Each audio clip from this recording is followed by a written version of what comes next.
હું કહું ને એટલે start. Ready start. Shri Jambu બ્રાહ્મણ સમાજ તરફથી આજે સંસ્થા વસાહત ખાતે નૂતન યજ્ઞ પ્રવિધ ધારણ કરવાનો વિધિ થયેલો છે બળેવના દિવસે. એમાં 400 ઉપરાંત બ્રાહ્મણો અહીંયા હાજર રહે છે.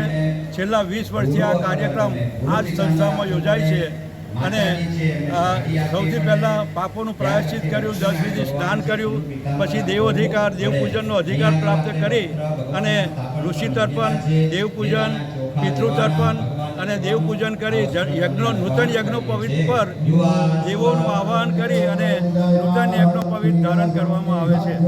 સાથે સાથે યજ્ઞ પવિત્ર ધારણ કરીને સમૂહમાં બ્રહ્મ ભોજન પણ હોય છે.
સત્રાદેવ મહાદેવ હવે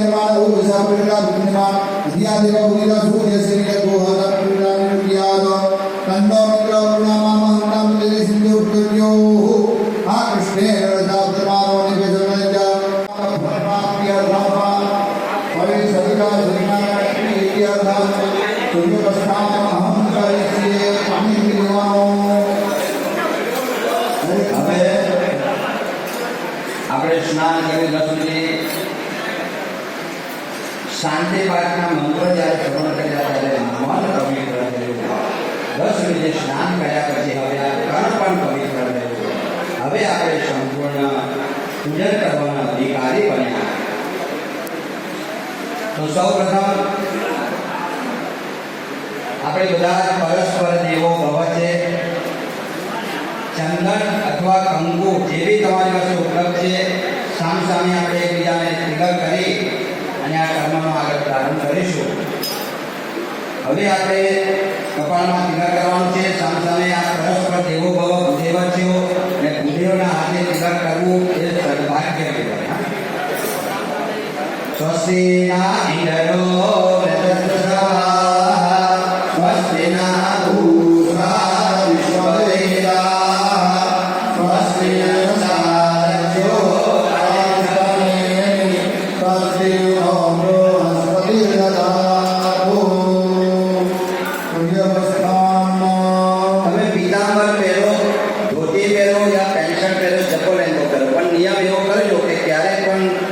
તિલક વગરનું બહાર નહીં.